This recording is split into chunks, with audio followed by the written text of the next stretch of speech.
Hola, ¿qué tal? ¿Cómo están? Buenas tardes, estamos una vez más en el podcast de Corporativo ASA. El día de hoy tenemos como invitada a la maestra Rosalba Flores Gaspar, quien es licenciada en Criminología, perito penal en Criminología y Victimología Forense. Además es docente universitaria, perfiladora criminal y conferencista. El tema de hoy es el dictamen criminológico para el análisis de la evaluación de riesgos procesales. Maestra, un placer poderla tener aquí a través de Zoom hasta Tlaxcala, ¿verdad, maestra? Sí, así es, hasta Tlaxcala. Hasta Tlaxcala. Gracias. Qué bueno, maestra, que el día de hoy puede estar con nosotros a través de la plataforma. Nos hubiera gustado que pudiéramos estar en vivo. Pues estamos en vivo, pero bueno, presentes los dos, ¿verdad? Pero bueno, qué bueno, maestra. Le damos la bienvenida aquí al podcast de Corporativo ASA, a todos los que nos están viendo a través del Facebook en vivo. Ya saben que graba y posteriormente lo subimos en el YouTube. Y maestra, un tema muy interesante, el dictamen criminológico para el análisis de la evaluación de riesgos procesales. Le dejo el uso de la voz, maestra. Adelante. Sí, gracias. Bueno, en primer momento les quiero agradecer a todos los presentes el día de hoy y pues gracias también a la invitación, doctor Ángel, pues por contemplarme, ¿no? En este año, ¿no? Iniciamos creo que con todo y pues bueno, que todo este año para todos, para ustedes igual sea lleno de éxitos. Y pues bueno, empecemos primero definiendo yo creo que la criminología, porque muchas veces se confunden con qué es la criminología y qué es la criminalística. O sea, todavía a estas alturas hay ciertas confusiones. Entonces sí me gustaría como ir partiendo de esa gran diferencia. Muchas veces se considera que los crimis, así nos dicen, levantamos muertos, ¿no? Y pues no es así. O sea, ni siquiera los criminalistas, porque hay como esa idea dentro de la sociedad de el por qué un criminalista y por qué un criminólogo. Bueno, la criminalística no solamente se basa en el estudio del lugar de intervención, ¿no? En la recolección, ya sea de los indicios, de las evidencias o del material significativo, también para una reconstrucción de hecho, pero cuando ya ocurre, ¿no? Cierto delito, que tienen que ir y hacer recolección de esos indicios, y que bueno, la criminalística tiene diferentes ramas, por ejemplo, la balística, la dactiloscopía, ¿no? Entonces, esa es parte de la función, porque es muy extensa la función de un criminalista, pero un criminólogo lo que hace, pues, es el estudio de la personalidad del delincuente, de la víctima, o en este caso de que el delincuente anteriormente así se le consideraba, pero ahora lo vamos a llamar como un sujeto antisocial.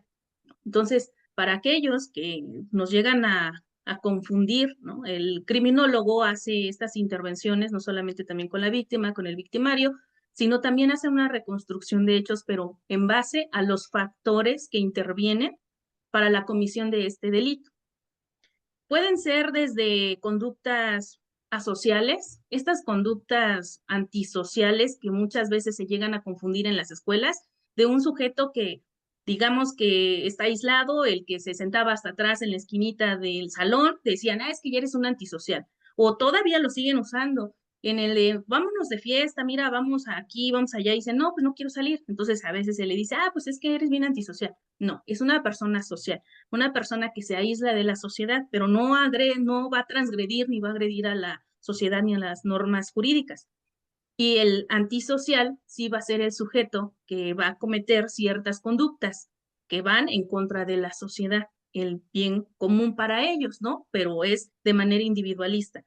Entonces, la criminología no solamente se va a basar en la historia de vida, sino también de estos factores que llamamos exógenos, que es la sociedad, el trabajo, la familia y bueno, muchísimas cosas más que nosotros vamos a ir pues explicando un poco, ¿no? Ya después, ya dentro de una comisión de un delito, el por qué es muy importante la criminología, pero también es importante para prevenir futuros delitos, para el análisis del nivel de riesgo social o peligrosidad, que anteriormente también se le consideraba.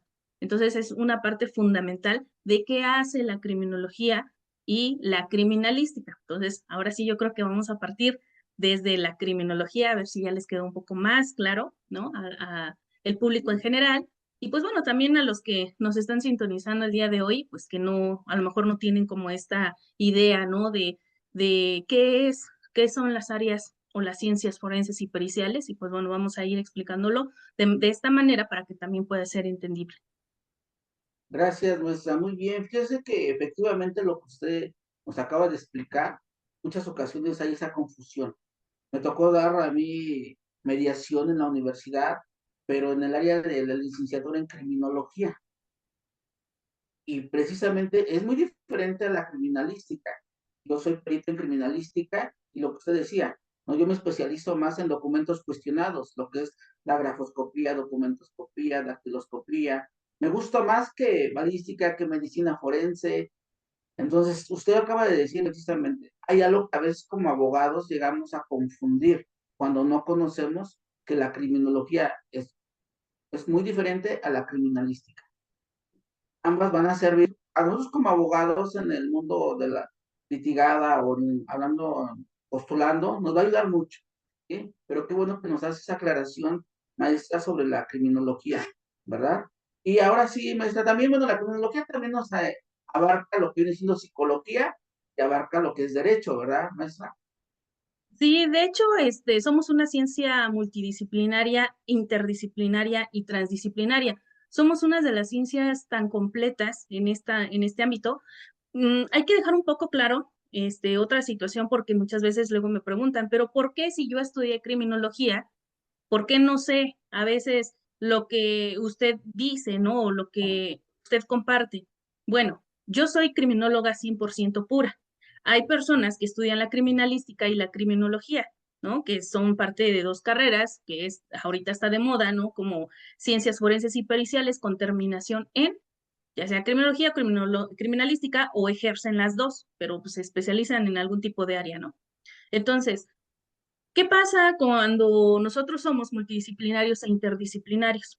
Tenemos que tener conocimiento de diferentes ciencias porque nos vamos a hacer valer de esas ciencias, como es la sociología criminal, la pedagogía criminológica, lo que es la psicología, psicología social, criminal, la psiquiatría forense, medicina forense, y bueno, el derecho penal, que es fundamental también para nosotros estudiarlo, comprenderlo. Entonces, así como esas ciencias, tanto la antropología y la criminalística, van de la mano con nosotros. Tenemos que entenderla, comprenderla, porque esa es parte fundamental dentro de una investigación. Entonces, por eso conocemos diferentes temáticas, porque pues estamos estudiando al ser humano de diferentes conductas, tenemos que entonces comprender no solamente cómo, por qué piensa de esa manera, ¿no? O cómo comete un delito, qué factores intervinieron antes, durante y después, ¿no? Porque, bueno, el grado de peligrosidad también se mide con base a esos factores de riesgo, ¿no? Por eso comentaba yo que tendríamos que hacer un estudio por mucho más completo dentro del estudio de los factores que pueden intervenir. Dentro de los factores endógenos, por ejemplo, que es algo más interno, algo que a nosotros no lo podemos controlar, es algo muchas veces que nacemos con ello, que incluso podemos desatar a lo largo de nuestra niñez, de nuestra vida adulta, ¿no? Estamos hablando de algún tipo de enfermedad, algún trastorno mental, alguna caída, que a lo mejor vino a consecuencia posteriormente de que pues, haya sufrido algún tipo de lesión en la cabeza, en el lóbulo frontal, por ejemplo, derecho, bueno, son muchas situaciones que tenemos que estudiar para poder comprender el porqué de esa conducta. Entonces, imagínense, tenemos que estudiar muchísimo. Definitivamente, maestra, como lo dice, multidisciplinario, ¿verdad? Hay que estudiar bastante. Entonces, maestra, ¿nos puede decir qué es un dictamen criminológico? De favor? Sí, bueno, nosotros tenemos que intervenir en esta área que es el derecho dentro del derecho penal. Bueno, al menos yo ejerzo mucho lo que es en el área penal. Y de acuerdo a las pruebas periciales que nosotros podemos contemplar en el artículo 368 del Código Nacional de Procedimientos Penales, nosotros vamos a ver, ¿no? ¿En qué momento podemos ofrecer una prueba? ¿Qué es un dictamen? Es una opinión técnica científica que se puede hacer valer de un perito experto en una materia, ciencia, arte o disciplina, ¿no? Que también lo contempla el Código Nacional.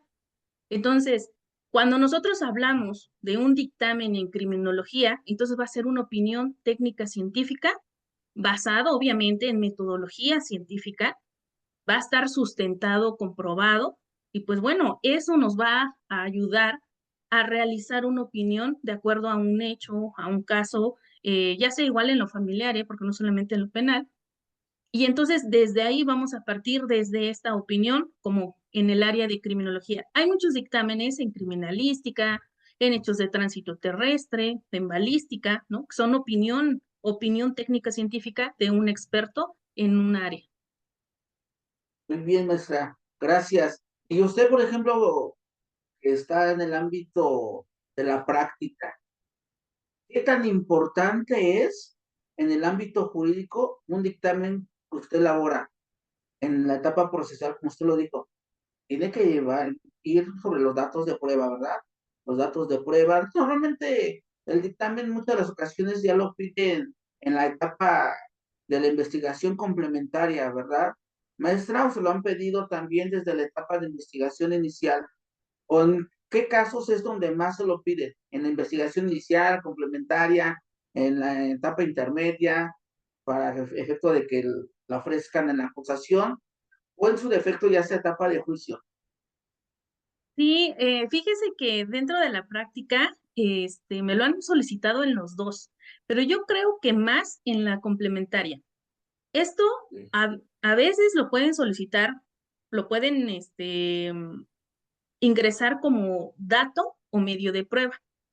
O sea, pueden ser en cualquiera de las dos partes, pero también pueden ser ofertados para después desahogarlo en la etapa de juicio, ¿no? Entonces, le digo que va como, depende del caso, depende de la gravedad, depende de que muchas veces me llaman cuando ya se les complicó el asunto. Entonces, de verdad, cuando, por ejemplo, en la etapa intermedia, y si, híjole, ¿sabe qué, Lick? Es que ya vincularon a proceso y ya está en el reclusorio, y entonces es como, ok, y no tenemos elementos, no tenemos pruebas, ¿no?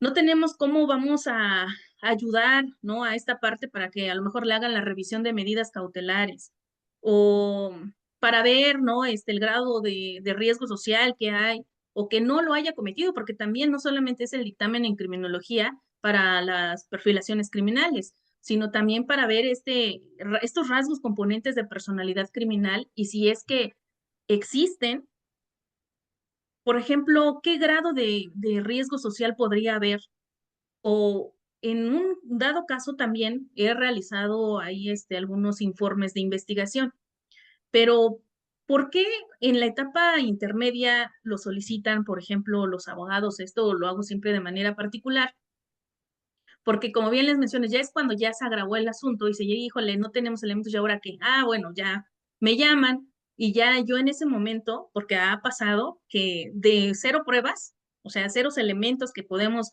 nosotros integrar, ¿no? Para poder, pues ayudar, ¿no? Al imputado porque pues es inocente, porque hay muchos elementos, pero no sabían cómo integrarlos. O a veces quisieron integrar, ¿no? Una entrevista o un material ahí de video, etcétera, y no lo pudieron hacer porque pues no era pertinente, ¿no? No lo hicieron de manera pertinente. Entonces muchos abogados lo que quieren hacer es como, pues yo ofrezco todo, y pues le dicen que no, porque así no es, ¿no? ¿Por qué? Pues porque no es lo mismo decir, pues yo le creo a mi cliente a contratar a un experto en un área y decir, bueno, yo lo sustento porque pues hay un perito experto en tal materia que va a ingresar a lo mejor o esos datos de prueba, ¿no? Que les van a ayudar posteriormente.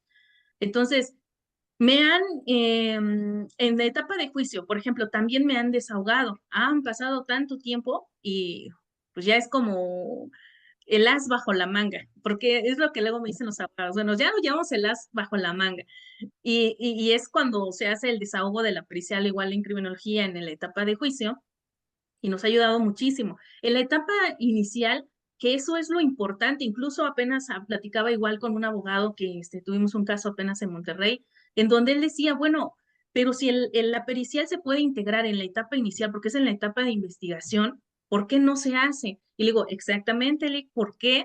Porque no desconocen a veces los abogados el qué tan importante es que desestimemos a veces lo que nos dice el Ministerio Público, la Fiscalía, ¿no? Que ya sabemos que hay una creación de delito que es tan obvio, por ejemplo, en delitos sexuales, híjole, eso me llegaron muchísimos casos de estos de abuso sexual infantil, ¿no? A menores de edad, de violaciones. ¿Y qué era? ¿Qué pasaba? Que resulta que pues era inocente la persona que estaba siendo imputada, pero pues era ahí ciertos problemas, tanto de la pareja o por situaciones no solamente de guarda y custodia, o sea, viene situaciones de empresas, de algo patrimonial, entonces que se hicieron una creación y pues eso se pudo haber desestimado desde el inicio, pero pues como no se integró, incluso la juez hace poco nos comentaba esa situación, dijeron, bueno, ya no es la etapa pertinente para poder desahogar esta parte, ¿no? Porque eso se debió haber hecho en la etapa inicial y desde ahí hasta la juez dijo no se hubiera vinculado a proceso, mucho menos hubieran estado ahorita en reclusión, ¿no? O con una medida cautelar como era el resguardo domiciliario y uso de brazalete electrónico, ¿no? Entonces, le digo que, híjole, si nosotros nos pusiéramos a comentar, son muchísimos casos que hay muchos datos ahí interesantes y pues bueno, cada uno, ¿no? Tiene sus diversas etapas y la intervención de la criminología. Dice que toca un tema muy importante, maestra. Si uno como abogado postulante lo solicita o lo exhibe como dato de prueba, tenemos un elemento para cuando el Ministerio Público pida la prisión preventiva justificada, entonces nosotros tengamos ese elemento ya ahí, desde ahí puesto. ¿Cómo contravertir lo que la Fiscalía está pidiendo? Porque precisamente ellos, de hecho, en muchas ocasiones ni ellos lo traen, ellos no lo traen. Llegas a la audiencia inicial y no lo traen.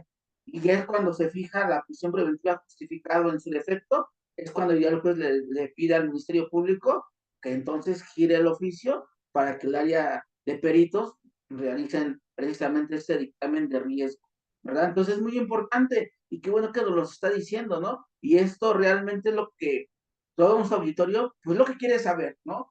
¿Qué es lo que se ve en la práctica que un experto nos diga?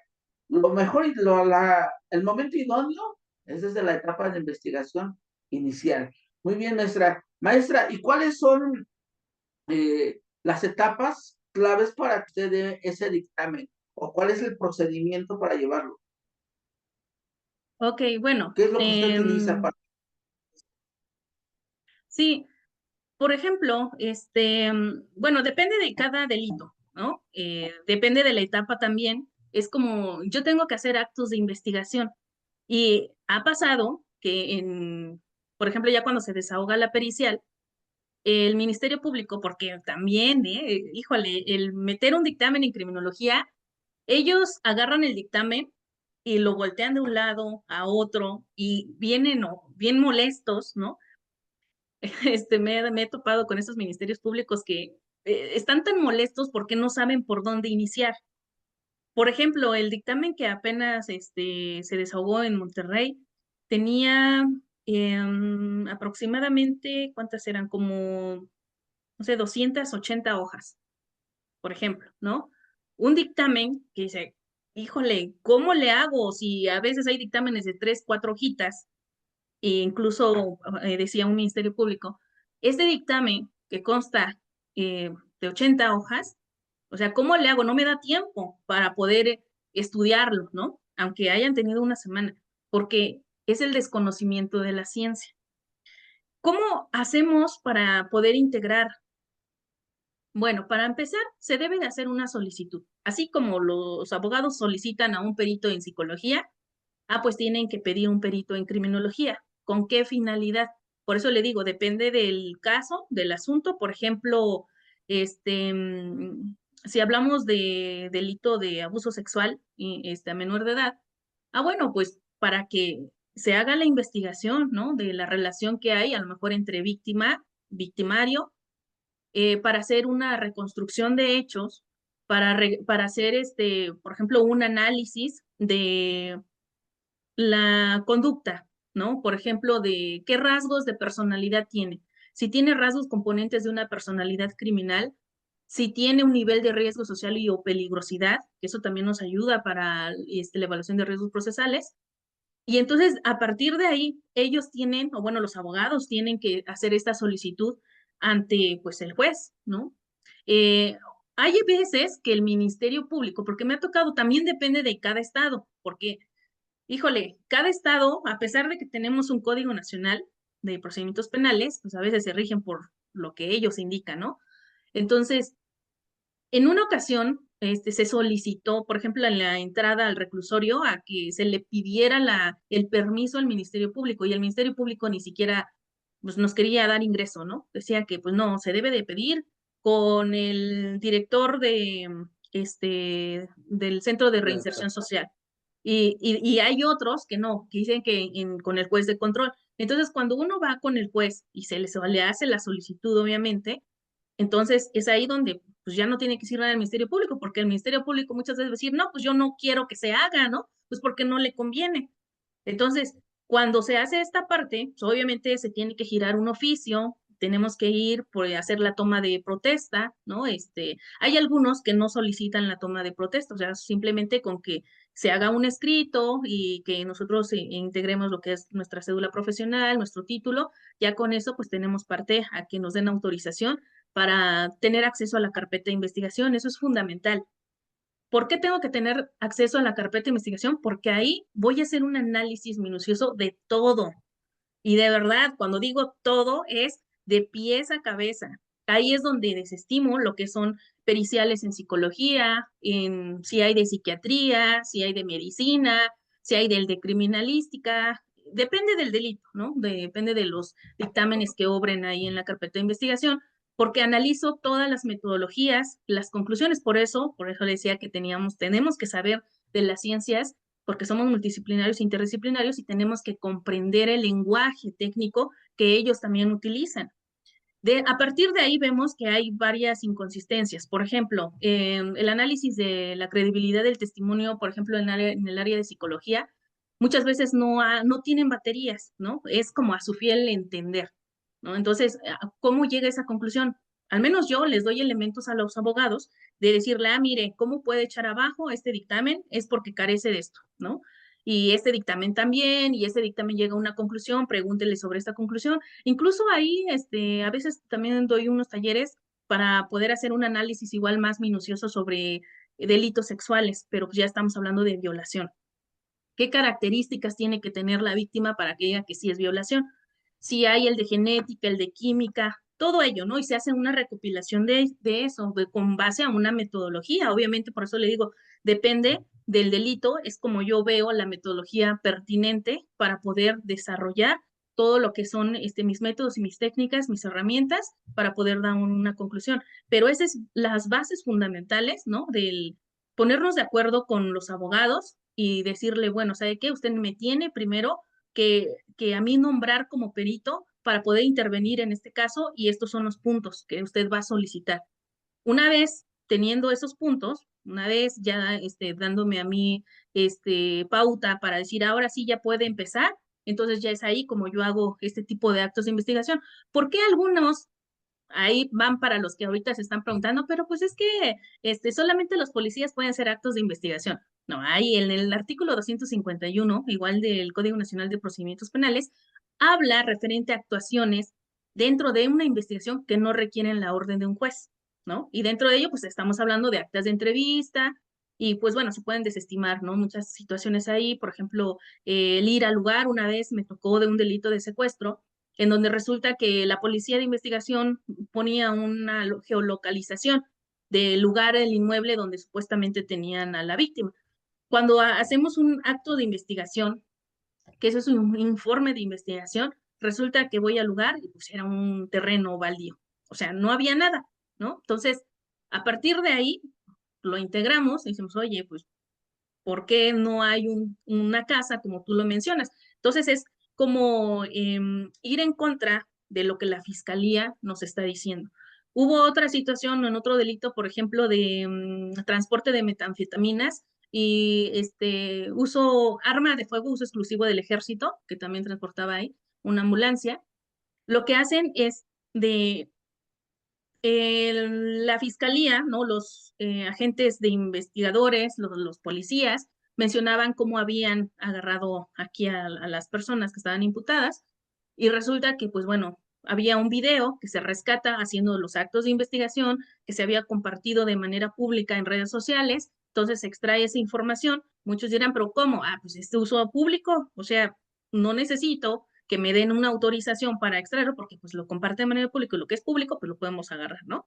Entonces desde ahí pues se desestima esta parte de que así sucedieron los hechos. Entonces por eso le digo que ese informe de investigación va como en lo contrario a lo que la fiscalía dice antes de que resulte.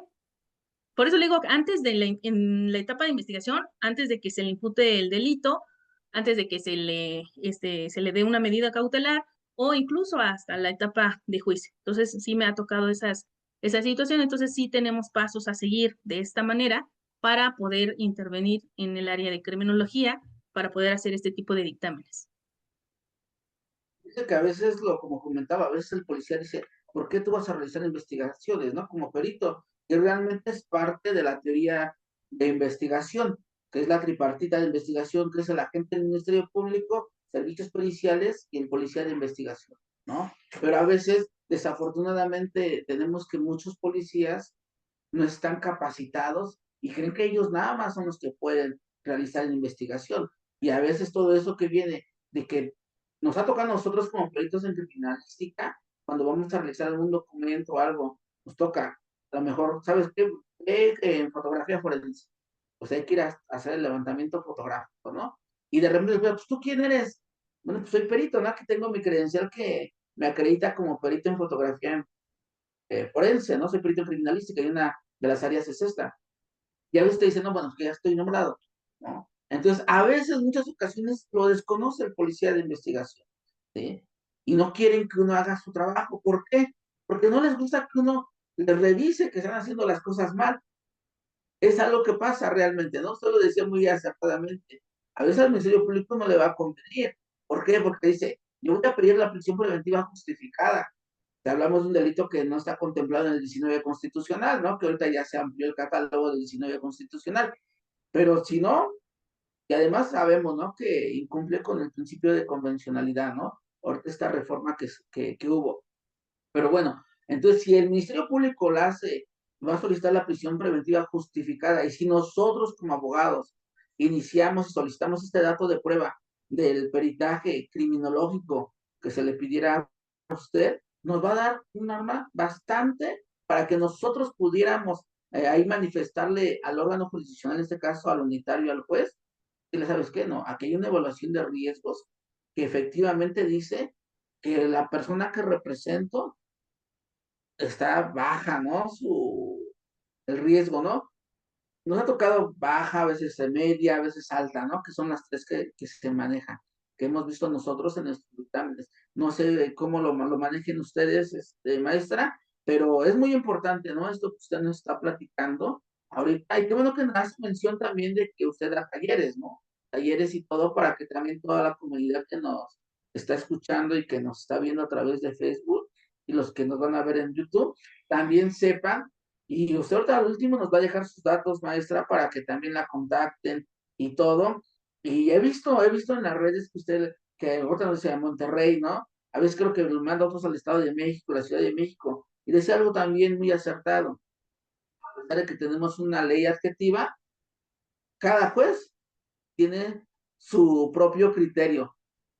Y dice uno, ¿cómo es posible que tenemos un Código Nacional de Procedimientos Penales y cada juez, siendo además en la misma entidad federativa, sin hablar de que en diferentes entidades tienen diferentes criterios? Ahora imagínense, la misma entidad federativa teniendo diferentes criterios, nos ha tocado, y yo creo que a usted también le ha tocado, maestra. ¿Sí? Bueno, ya nos está diciendo toda esta cuestión. ¿Qué tipo de información que se utiliza? Usted ya lo dijo, dependiendo de la carpeta de investigación, cómo es de la carpeta y qué es lo que usted va a utilizar. Pero también usted entrevista testigos, ¿verdad? Sí, sí, así es que le digo que depende del delito. En la evaluación, por ejemplo, de riesgos procesales, este, hay varias situaciones que tenemos que analizar, ¿no? Cuando hacemos una metodología, por ejemplo, de investigación de campo. Esta investigación, porque por eso le digo que todo es sustentado, o sea, todo es bajo la ciencia. Cuando luego dicen, ¿cuál es el margen de error, por ejemplo, de la pericial? A ver, desde ahí, yo, bueno, soy maestra, doy métodos y técnicas de investigación científica y pues también para los peritos, de hecho, para certificar a los peritos, entonces les enseño a hacer los dictámenes periciales, también de poder sustentar, ¿no? Con base a esta parte de metodología. ¿Y qué pasa cuando nos dicen de los margen de error? Entonces, cuando hay peritos que luego sí dicen, bueno, pues es que un 60%, un 70%, y muchos dicen, bueno, pero es que no son ciencias puras, ¿no? O no son ciencias exactas, son ciencias sociales y demás. Dice, pues debe de tener un margen de error. Pero ellos se hacen valer de los dictámenes, pero yo ahí, yo siempre he dicho, a ver, si yo le digo que tengo un margen de error del 30%, entonces, ¿quiere decir que hice mal mi trabajo? Porque estamos hablando de una metodología y recuerden que en la metodología hay ciertas características del conocimiento científico y dentro de ese conocimiento científico nos habla que debe de ser fáctico, que debe ser preciso, que debe ser verificable y debe ser comprobable, ¿no? Entonces, si hacemos toda una metodología, obviamente vamos a comprobar lo que estamos diciendo. Si estamos lanzando ciertas hipótesis, tenemos que comprobarlo. Y si no, pues entonces pues no funciona, ¿no? No funciona así. Pero cuando hacemos esta evaluación, por ejemplo, de riesgo procesal, bueno, al menos yo, porque de hecho el caso de Monterrey, yo creo que ese es lo que les voy a compartir el día de hoy en el ejemplo del caso, es la primer pericial que se desarrolla, que se hace en el estado de Monterrey y que incluso a mí me buscan, igual me encuentran por redes sociales. Y entonces fue ahí como, que han estado buscando durante un año. Imagínense, un año a alguien que hiciera este tipo de evaluación de riesgos procesales. Entonces dan conmigo y pues el abogado dice, pues me voy a aventar porque ya le habían solicitado el cambio de medidas cautelares y se los habían negado ya 2 veces, ¿no? Y entonces ya habían metido amparos y demás y pues nada más no. Entonces el abogado pues se atreve y dice, pues vamos a ver, ¿no? Ya, bueno, cuando hice el análisis igual y todo, pues ya el tener una reunión y el decirle cómo funcionaba esto, entonces digo, pues sí, y fíjese, sí, nos dieron a favor y después de tanto tiempo de encierro, pues sí, dejaron, y es un delito grave que es violencia familiar y feminicidio en grado de tentativa. Entonces, nos dan esta parte de, bueno, puede salir, obviamente el proceso lo siguen todavía, pero ya tenía, por ejemplo, medidas cautelares, el uso del brazalete y la medida cautelar, pues que era el resguardo domiciliario, ¿no? No podía salir. Y imagínense cuánto tiempo, y ya con la pericial, que fue la única, que dijimos, pues vamos a hacerlo, se desahogó y sí, nos dieron a favor, ¿no? Esta parte de que él ya puede salir, él ya está, por ejemplo, puede salir todos los días, ¿no? Lo cosa que no podía, y pues, con ciertas todavía como hay restricciones, ¿no? Pero pues ya está fuera, entonces anda, viene, va, puede trabajar, porque esa era la preocupación de que pues estaba perdiendo, ¿no? El sustento para él, bueno, y pues bueno, para poder ayudar también parte a su familia. Entonces sí, lo pudimos lograr. En este sentido, por ejemplo, pues yo tengo que ir, o sea, a veces dicen, es que la criminología solamente es de escritorio. Yo por eso digo, porque no ejercen, tal vez muchos criminólogos por eso no se ve como esta parte, ¿no? Del área laboral ya en campo. Y yo sí tengo que asistir al lugar de los hechos, al lugar de intervención, al lugar del hallazgo, a ir a investigar. A mí me pueden decir una cosa, dentro de la entrevista clínica criminológica, que son también parte de las herramientas que puedo llegar a utilizar, pero también es comprobar, ¿no? Todo lo que me están diciendo. Además del dentro de la perfilación criminal, pues es más fácil poder realizar esta intervención eh, pues más asertiva dentro de una entrevista, porque también hay que saber entrevistar o interrogar en algún momento para poder tener nuestras técnicas pues más fundamentadas, ¿no? Entonces, con base a ello, pues extraemos, o al menos extraigo información que para mí es fundamental, es importante, y ya pues tengo obviamente no solamente que hacer la investigación documental, sino también de campo, y pues bueno, para poder comprobar la teoría del caso, ¿no? Entonces, esto es muy, muy importante. Le digo, depende de los delitos, depende también mucho de los abogados, que luego nos vamos ahí a investigación, luego van conmigo, hay otros que me dicen, no, pues yo no puedo entrar o tengo que entrar al reclusorio, ¿no? Cuando ya están con esta medida, entonces hacerle la perfilación, extraer esta información, y bueno, pues ya las herramientas también para poder hacer esta entrevista, pues también ya depende mucho del delito. Y fíjese que el caso práctico que nos comparte en esta tarde es muy interesante porque usted lo está diciendo. ¿Cuántos años llevaba? No creo que llevaba 2 años, nos comenta, Dos. ¿no? Esta Ujú. persona ya en la prisión preventiva y usted al momento de que rinde su dictamen, pues es lo que utiliza el abogado y es lo que el juez determina para concederles, porque es a través de un amparo, ¿verdad? Me parece.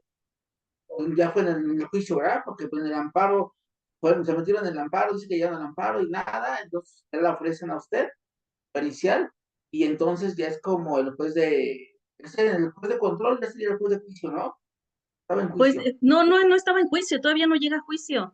O sea, era para el cambio de medida cautelar, pero imagínense cuánto tiempo llevaba la misma medida cautelar y se trataba de solicitar y solicitar. Y hubo abogados que de verdad tenían doctorado y todo, y muy reconocidos, y no lo lograron. Y después, ya con el otro abogado le dijimos, pues vamos a hacerlo. Y yo le dije, a ver si es pertinente, ¿no? En esta etapa, porque ya se cerró la de investigación, la complementaria. Entonces, ¿cómo lo va a incluir? Ah, bueno, para la revisión de medidas cautelares, ahí lo ingresó, porque sí habían situaciones que obviamente van cambiando. Es que la evaluación de riesgos procesales lo hacen iniciando. Se solicitó, ya habían tres, incluso eran tres evaluaciones de riesgos procesales por parte de la UMECA, tres de unidad de medidas cautelares, por tres diferentes, ¿no? Evaluadores. Y esos dos evaluadores, bueno, igual, no pusieron un nivel de riesgo, pero sí de que se podía extraer del país, etcétera, porque sí tenía visa y pasaporte y demás, y tenía vínculo ahí con la supuesta víctima, y bueno, muchas situaciones que ahí todo no tenía nada a favor, ¿no? Em, Se realizan esas dos evaluaciones y posteriormente se solicita otra evaluación. Y eso se solicitó mientras yo estaba haciendo mi investigación, porque yo incluso le dije al abogado, ¿sabe qué, Lick? ¿Qué cree que va a pasar? Le dije, es, no tendría que ser, pero es un sistema. No van a ir en contra de su propio sistema. ¿Qué van a hacer? Van a poner lo mismo y tal cual. La tercera evaluadora puso lo mismo, incluso tenían temor porque había puesto que no, que era un delito grave y demás, y que tenían que darle la prisión preventiva, o sea, de ley, o sea, oficiosa, que Oficioso. necesitaba estar, ¿no? Ya en el centro penitenciario. Entonces, pues ya era lo que yo le había dicho al abogado, o sea, que esto va a pasar, eso pasó, y posteriormente desestimo los tres evaluaciones de riesgos procesales, pues se echan abajo, y pues ya entonces es parte, ¿no? Fundamental de la petición también de que han cambiado situaciones, que se tienen que hacer estas investigaciones, porque el OMECA lo que hace a veces son visitas, ¿sí? Pero la mayoría siempre son llamadas telefónicas. Entonces no le consta. Y por eso le digo que, imagínese, si OMECA tenía 5 hojitas en su evaluación, yo le llego con 80 y luego con más anexos, casi 300 hojas. Un verdadero Entonces, dictamen, ¿mande? un verdadero dictamen, ¿no? Con todo el trabajo de campo y todo bien, bien apoyado, Todo bien fíjese. sustentado, sí, todo, o sea, no había duda, ¿eh? O sea, si yo estoy diciendo aquí vive, es porque ahí están las fotografías, porque lo visité, porque hice las entrevistas, porque hice la perfilación, porque están las herramientas, son las técnicas, todo. O sea, si estoy diciendo que el señor a lo mejor no tiene visa o ya está vencido o el pasaporte, pues obviamente, ¿cómo lo hago? Pues con evidencia, ¿no? Y pues la UMECA, pues dentro de su metodología es muy escasa, ¿eh? De metodología. Yo estoy en contra de ese tipo de evaluaciones, sin embargo, UMECA también solicita la parte importante que es el área de criminología, porque no solamente para poder entrar a la evaluación de riesgos procesales, se solicitan a este, abogados, a psicólogos, trabajadores sociales, criminólogos. Entonces, dije, bueno, ¿dónde hay lugar a que un criminólogo o una criminóloga puede llegar a hacer esta evaluación? O sea, hacemos un análisis de la evaluación, porque muchos dirán, bueno, pero sí está contemplado, ¿no? Dentro de la ley igual del OMECA, donde nos dice que solamente personal especializado de la UMECA, de las unidades de medidas cautelares, y suspensión condicional del proceso, puede realizar este tipo de evaluaciones. Pero no, yo, al menos como criminóloga, yo hago el análisis de esas evaluaciones de riesgos procesales. Y entonces digo, bueno, si me está diciendo que tiene un riesgo, como usted mencionaba, bajo, medio o alto, que la mayoría le pone medio y alto, ¿eh? O sea, ni siquiera, mire, nosotros hacemos un análisis, ahí le va un aspecto para todos. Cuando se dice, si tiene el domicilio que nos está señalando el imputado, ¿no? Resulta, es que depende también, le digo que en la etapa, ¿no? Si es investigación, bueno, el investigado. Pero si ya luego se solicita ya cuando pues prácticamente ya se le está imputando el delito, pues entonces imagínense, es peor. Pero si hablamos del domicilio, porque también pasó, un chico estaba en Querétaro, cometen un delito, ahí le dicen que ellos fueron, resulta que él da teléfono, domicilio de sus padres. Resulta que la OMECA hace el llamado, pero eran casi a la 1 de la mañana. La mamá no contesta, entonces Domeca dice, nadie contestó, nadie respondió a ese número y todo, y por lo cual pues se le desestima como que es falso, ¿no? Dice, pues es falso. Pero resulta que cuando yo hago la investigación, me dice la mamá, oiga, Lick, pero es que imagínese, era tantas horas de la madrugada. Yo no respondo números desconocidos, porque ya ha pasado que luego nos quieren extorsionar. Y luego, era un número que no era de la Ciudad de México, sino era de Querétaro, de otro lado, pues yo qué voy a contestar, ¿no? Pero eso no lo dice la OMECA, o sea, entonces ya de ahí empieza con nivel alto.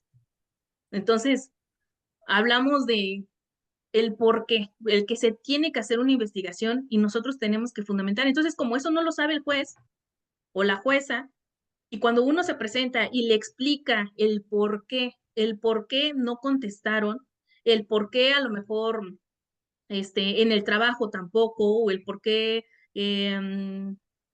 los datos a lo mejor del tal persona tenía en su credencial una dirección que no era.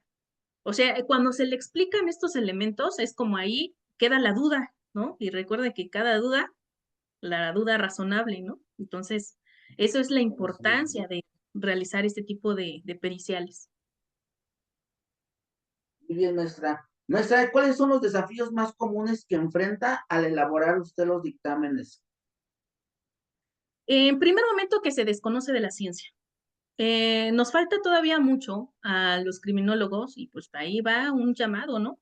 Que luego, apenas luego también lo comparto, que a veces no les gusta o estudiar o adentrarse o salir, ¿no? Del estado. Es muy importante que nosotros nos arriesguemos a poder presentar este tipo de periciales, pero siempre y cuando tengamos los conocimientos suficientes para poder sustentar, porque usted sabe perfectamente que ¿dónde nos quieren desacreditar? Cuando estamos desahogando nuestra pericial, ¿no?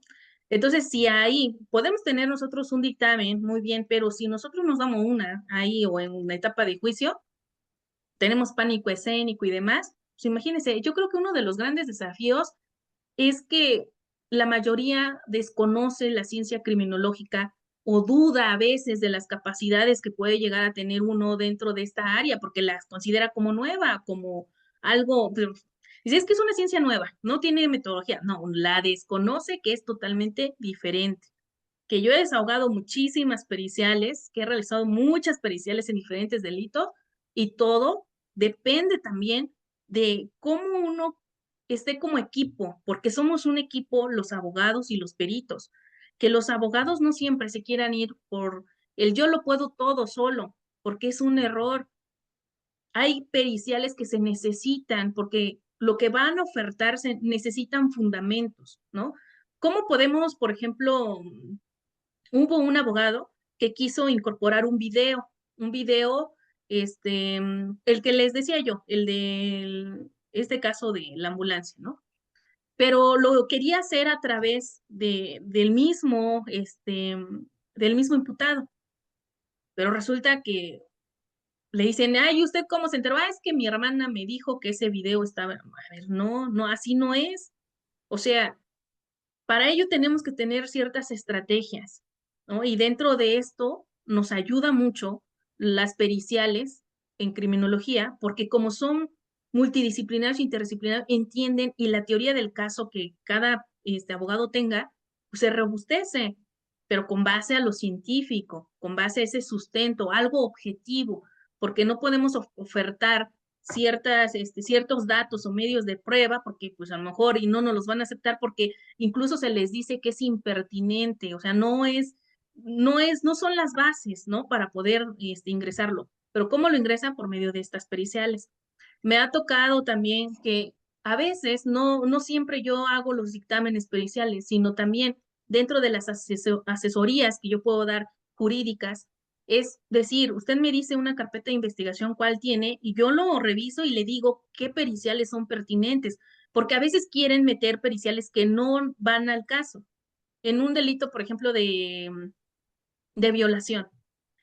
A mí me estaban solicitando una pericial en antropología, pero como yo no soy antropóloga, o sea, sí conozco en estas áreas, pero digo, a ver, si quiero un dictamen en antropología, entonces tienen que buscar un antropólogo. Pero dije, ¿para qué? Ya me dicen que para poder corroborar, comprobar a qué se dedicaba esta persona, etcétera. Digo, es que es impertinente, o sea, esa prueba es como pérdida de tiempo, no les va a funcionar para ese delito y para lo que quieren hacer, ¿no? Yo les recomiendo que se vayan a esta área, ¿no? A ver, que realicen, por ejemplo, una mecánica de hechos del lugar, pero que contraten a un criminalista de campo y que realice estas actividades. Entonces el abogado muchas veces, bueno, sí es cierto, ¿no? O sea, no lo había visto desde este punto de vista, sí, y lo han incorporado y les ha ayudado y les ha ido muy bien. Entonces, sí, sí es cierto, tenía razón. ¿Pero por qué? Precisamente por el conocimiento de los delitos, el conocimiento de estas áreas es como vemos qué pertinente, qué es lo mejor que se puede ofertar dentro de los abogados. Por eso hacemos equipo. Yo creo que es fundamental que tengamos comunicación entre peritos y abogados, porque luego pasa que a mí me han mandado con el cliente y digo, a ver, sí, yo platico con el cliente, pero yo tengo que platicar con ustedes, ¿no? ¿Por qué? Pues porque nos tenemos que poner de acuerdo en primer momento qué es lo que usted necesita y quién mejor que me diga usted qué teoría del caso tiene y también han cambiado esas teorías, ¿eh? Porque no me dicen esta teoría y pues no va, o sea, es algo que no va a funcionar y ha pasado. Entonces, por eso la experiencia, yo creo que ese es importante, el trabajar y el que la criminología se dé a conocer un poco más y que los abogados conozcan estas periciales, pues para que se busquen, ¿no? Abogados que, digo, a los criminólogos que estén ejerciendo en el área, en algún lugar del país y que también, ¿no? Les pueda dar como este tipo de herramientas. Sí, maestra, gracias. Dice que lo que usted comenta, yo siempre lo comento. Cuando tú vas a ofertar una pericial, forzosamente tienes que platicar con tu perito, porque tu perito va a decir cuáles son las preguntas que tú le vas a tener que realizar para que él pueda, pues, desahogar de la mejor manera, preparar su dictamen. Hay ocasiones también que nos ha tocado, yo soy perito en analística, pero nada, manejo documentos cuestionados, y de repente ya me hablan cuando, oye, ¿qué crees que ya tenía otro perito? ¿Y qué crees que ya me quedó mal? Y ya tengo el término para que vayas y rindas tu dictamen, ¿no? Pues hay que volver a solicitar, ¿no? Hay que, pues, hacer el escrito solicitando bajo protesta de decir verdad, ya no localizo al otro perito y quiero un cambio de perito, y entonces ya nos van a notificar, vamos, aceptamos, protestamos el cargo, y vamos y rendimos preparamos, ¿no? La pericial. Entonces eso nos pasa mucho. A veces el abogado quiere hacerlo todo solo. Y no, eso no debe de ser. Por eso es que el perito es un auxiliar de la Administración de Justicia y al perito nosotros le vamos a decir, él es el experto, es el que va a saber. Y es con el que yo como abogado me voy a tener que acercar a él y decirle, en este caso, a usted como perito en criminalidad, oye, necesito este dictamen en riesgos procesales. ¿Qué te tengo que preguntar? ¿Cómo la voy a ofertar? ¿No? Y ya usted es la que nos va a indicar el paso a seguir.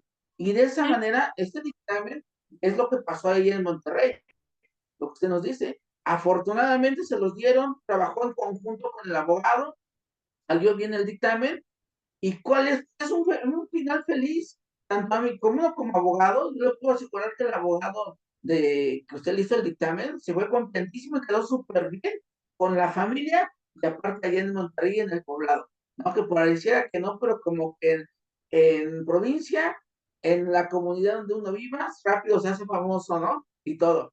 Entonces, Sí, es algo que pasa, ¿no? Tenemos que quitarnos, yo creo que el ego, el abogado, de decir, no, es que yo, no, la práctica es el maestro. Y qué mejor de llegarse y pedir el apoyo al perito antes de que nosotros ofrezcamos la prueba pericial. Maestra, otra pregunta que tenemos por aquí en el chat dice, ¿cuál es el futuro del dictamen criminológico en la justicia penal? ¿Cómo lo ve el futuro del dictamen criminológico? ¿Es indispensable o no es indispensable? no, es sumamente importante y les comparto esta situación de lo que mencionaba la jueza en este asunto. Yo, ¿por qué hice un dictamen muy extenso también? Porque no solamente hice la evaluación de riesgos, el análisis de la evaluación de riesgos procesales que obraban, que eran los tres, ¿no? Y con base a ello dar una opinión técnica científica. Posteriormente, hacer la evaluación de nivel de riesgo social y o peligrosidad y posteriormente también hacer el análisis de perfilación criminal para poder saber si es que existe un nivel de riesgo social y peligrosidad y de qué tipo. Y además de poder hacer un análisis victimal, la relación víctima-victimario y si es víctima, de qué tipo de víctima es. Porque el área de criminología siempre estudiamos a ambos, a la víctima y al victimario. Algunos dicen, bueno, se le corresponde solamente al área de victimología. Sí, pero hay muchos victimólogos que no estudiaron criminología, pero como es para ellos como algo independiente, dicen, bueno, me voy a volver victimólogo, ¿ok? Pero hay algunos que estudian una maestría, una especialidad de 2 años, de un año, ¿no? Por eso les mencionaba esta parte de la criminología 100% pura, porque nosotros lo estudiamos desde el primer semestre de universidad. ¿Por qué? Porque tenemos que hacer este análisis de ambos y dentro de ello viene todo lo que tenga que ver con la victimología y la criminología que tenemos que seguir preparando en esos aspectos y en diferentes áreas, sí, siempre tenemos que ser estudiosos de esa materia. Pero en esta situación, por ejemplo, mencionaba, ¿no? Incluso la Ministerio Público, cuando vio el dictamen, que no le dio tiempo, porque hasta eso, cambiaron de fecha. En ese instante, se le hace correr traslado a la fiscalía y a la asesora jurídica, que era particular, y entonces ellos dicen, híjole, es que no me da tiempo, no me dio tiempo de analizar porque son muchas hojas, piden tiempo, ¿ok? Eso fue el día viernes, digamos, nos dan fecha para el día domingo. Y el día domingo ya tenía ellos que haberse puesto también al corriente, ¿no? Entonces yo le comenté al abogado y al cliente, ¿sabe qué? No entra la evaluación de riesgo social y o peligrosidad en este dictamen, pero sí, como hago una reconstrucción de hechos ahí, entre la víctima, el victimario, la escena, y y dentro bueno, de las periciales que obran en la carpeta de investigación, yo dije, pero vamos a dejar esta duda, ¿no? Para el Ministerio Público.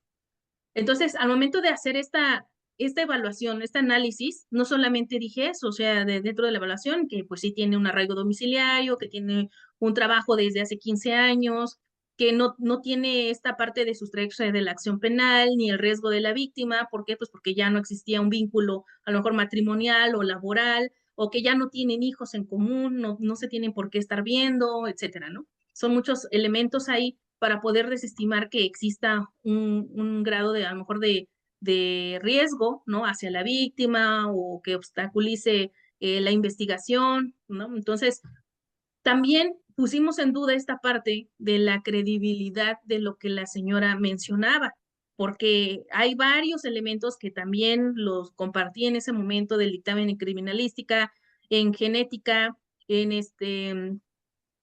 el área de criminalística que realiza esta intervención del análisis de las prendas, por ejemplo, ¿no? Bueno, hubo muchas periciales ahí. ¿Qué pasa con esa situación? La jueza dijo, ok, es pertinente, sí, pero para desestimar que este hecho no ocurrió, esto se hubiera realizado en la etapa de investigación. Si en la etapa de investigación se hubiera presentado este dictamen en criminología, pues el señor no hubiera estado ahí, porque carecían de varios elementos. Entonces, ahí la importancia es que se considere al dictamen en criminología en sus diversas etapas. Como usted mencionaba también, a veces ya no sabe ni para dónde dice, ah, bueno, pues es que necesito esto de manera urgente. Sí se realiza de manera urgente, que obviamente es mucho más presión y demás, y pues para qué estar trabajando bajo presión, como se puede hacer desde antes, ¿no? Desde este análisis técnico, porque para eso podremos hacer asesores también técnicos, ¿no? De los abogados, somos un equipo, somos un conjunto, que sí auxiliamos, ¿no? A la justicia. Hay algo fundamental que creo para todos, ¿no? En la audiencia muchas veces se dice, bueno, es que usted es particular, a lo mejor y usted tiene que dictaminar a favor del imputado. No, no es así. Se va bajo lo que es el análisis de los hechos y cómo es que ocurrieron. O sea, se hace un análisis de la verdad histórica del hecho. No estamos ni con la víctima ni con el victimario. Lamentablemente en este sistema se casan, no hay imparcialidad. O sea, la fiscalía se casa con la víctima y punto. No está buscando la verdad histórica del hecho, sino el defender a alguien que a lo mejor no hay elementos, pero se tienen que construir lamentablemente, ¿no? Entonces eso, ¿quién se lo deja ver? Esta área, el área de criminología, que también está actuando de manera dolosa, que es de manera imparcial. Y pues bueno, yo creo que ya muchos ministerios públicos por ahí me la han de recordar de vez en cuando, que no se han de olvidar, porque ya ha pasado varias cosas ahí, y también en sistemas mediáticos, que bueno, pues ese es lo importante, ¿no? El impacto que deja el dictamen en criminología en esta parte de investigación. Pues maestra, le agradezco el tiempo, se fue rapidísimo el tiempo. El día 6 de febrero, maestra, por ahí vamos a que usted nos apoye para dar un curso a todos los que nos están viendo y nos van a ver a través de Facebook, de YouTube. Vamos a dar un curso, la maestra va a dar un curso sobre precisamente la importancia del dictamen, de lo que platicamos el día de hoy, pero ya como debe de ser el curso. Esta no fue una charla introductoria, pero imagínense qué interesante es lo que nos está platicando la maestra, ¿sí? Y ya poder estar con ella y en vivo, a través del Zoom, porque lo vamos a hacer en línea, va a ser híbrido, los que quieran también apoyar, estar con nosotros, pues adelante. Y de esa manera que ustedes le puedan preguntar sus dudas a la maestra, ¿sí? Y qué estrategia se puede utilizar, ¿verdad, maestra?